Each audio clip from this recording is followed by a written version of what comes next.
Me një akademi solemne të organizuar në Prishtinë, Bashkësia Islame e Kosovës shënoi 40 vjetorin e revistës Dituria Islame, një prej botimeve më jetëgjata dhe më me ndikim në hapësirën shqiptare. Në këtë ngjarje jubilare, personalitete fetare, akademike e kulturore vlerësuan kontributin e revistës në edukimin e brezave, promovimin e vlerave islame dhe kombëtare, si dhe rolin e saj në pasqyrimin e zhvillimeve të rëndësishme shoqërore e historike ndër vite. Drejtori për kulturë dhe veprimtari botuese në Bashkësinë Islame të Kosovës vlerësoi se revista Dituria Islame ka qenë për 4 dekada një tribun e rëndësishme e dijes islame, kulturës shqiptare dhe mendimit intelektual. Ai theksoi se përveç rolit të saj edukativ e fetar, revista ka dhënë kontribut të rëndësishëm në ruajtjen e kujtesës historike, dokumentimin e proceseve kombëtare dhe afirmimin e identitetit kulturor shqiptar. Gjatë 4 dekadave të ekzistencës së saj, Dituria Islame ka luajtur rol të rëndësishëm në afirmimin e mendimit islam ndër shqiptar. Përmes mijëra artikuj, studimeve, përkthimeve, intervistave dhe reportazheve, ajo ka pasuruar literaturën islame në gjuhën shqipe dhe ka ndikuar në formimin fetar, kulturor dhe intelektual të brezave të tërë. Megjithatë, misioni i saj nuk u kufizua vetëm në dimenzionin fetar, veçanërisht gjatë viteve 90-ta, kur Kosova përballej me represionin e regjimit serb dhe me mbylljen e institucioneve shqiptare. Revista u bë një nga zërat e rrallë të lirisë në gjuhën shqipe dhe një tribunë e rezistencës intelektuale. Në fjalën e tij, Miftiu i Kosovës Naim Tërnava vlerësoi revistën Dituria Islame si një prej institucioneve më të rëndësishme të mendimit islam dhe kulturës shqiptare, duke theksuar rolin e saj në edukimin e brezave, afirmimin e identitetit shpirtëror e kombëtar dhe kultivimin e dijes për 4 dekada me radhë. 4 dekada në jetën e një institucioni përfaqësojnë shumë më tepër sa një segment kronologjik. Ato mishrojnë një traditë të konsideruar, një mision të qëndrueshëm dhe një trashëgimi me vlera të shumëfishta. Në këtë perspektivë, 40 vjetori i Diturisë Islame shënon jo vetëm jubileun e një periodiku, por kremtimin e një institucioni me rol të rëndësishëm në formësimin e mendimit fetar, kulturor dhe intelektual shqiptar. Revista Dituria Islame nuk u kufizua në rolin e një organi informues fetar. Ajo u shndrua në një qendër të mendimit dhe edukimit, në një tribun të afirmimit të vlerave islame kombëtare dhe një zë të fuqishëm të ruajtjes së identitetit përmes faqeve të saj. Revista Dituria dokumentoi zhvillimet historike të kohës, kultivoi vetdijen kulturore e shpirtërore dhe kontribuoi në mbajtjen gjallë të aspiratave intelektuale e kombëtare të shqiptarëve në rrethana të vështira politike. Në Akademinë Solemne mori pjesë edhe kryeministri i Kosovës, i cili vlerësoi rolin e revistës Dituria Islame në avancimin e dijes, mendimit intelektual dhe jetës kulturore në vend, si dhe kontributin e Bashkësisë Islame të Kosovës në këtë rrugtim 4 dekadësh. Ky jubilej shënon jo vetëm botimin dhe vazhdimsinë e një tradite publicistike, kulturore dhe arsimore në Kosovë, por gjithashtu edhe avancimin e dijes të menduarit dhe të aspektit intelektual në shoqërinë tonë.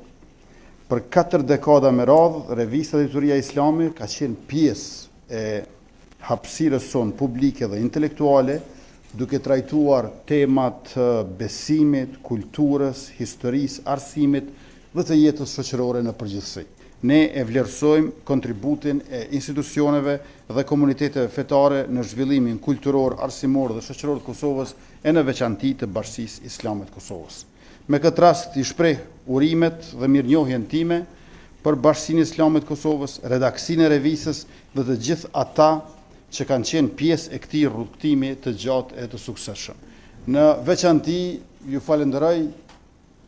sepse vëni theksin të dituria. Pra të uria për të ditur, e vëni theksin të uria për ditë, për dritë, sepse nga dituria vjen përparimi në njërën anë, por në anën tjetër, nëpërmjet diturisë, ne e ruajmë aktivitetin e mendjes. Kjo është një datë e madhe për mua, sepse unë e kam ndjek prej ditëve të para të daljes së kësaj reviste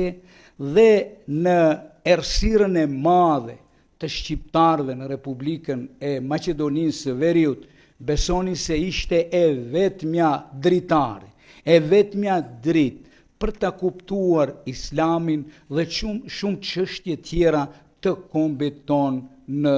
përgjithësi. Në anën tjetër, kryeredaktori aktual tha se dituria islame do të vazhdojë të mbetet një tribunë e mendimit të përgjithshëm, e përkushtuar ndaj dijes, unitetit, harmonisë ndërfetare dhe mbrojtjes së vlerave morale e familjare edhe në sfidat e kohës moderne. 40 vjetori i diturisë islame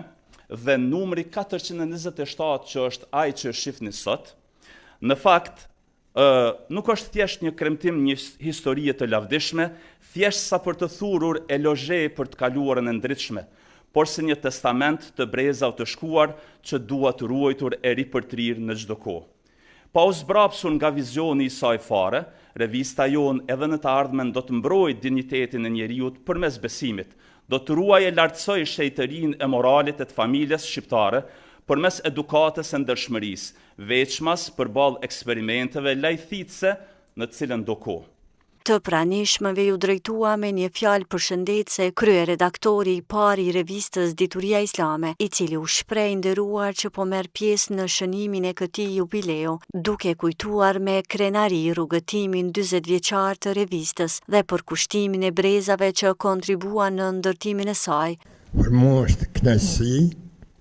gëzim, mandej edhe krenari, që sot po marr pjesë këtu në këtë tubim madhështor,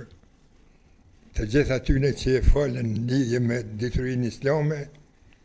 sepse kjo vërtetoi fjala e sotit që u tha se pas këna punu sinqerisht e kemi themelu diturinë islame që 40 vjet funksionon edhe hapron, mande shumë ma kualitative, edhe kështu që dëshiroj që në të ardhmen dituria islame të jenë edhe ma e suksesshme se kjo deri tash. Në përmbyllje të Akademisë Solemne u ndan mirënjohje për themeluesit, kryeredaktorët, autorët, bashkëpunëtorët dhe të gjithë ata që ndër vite kanë kontribuar në zhvillimin, avancimin dhe afirmimin e revistës Dituria Islame.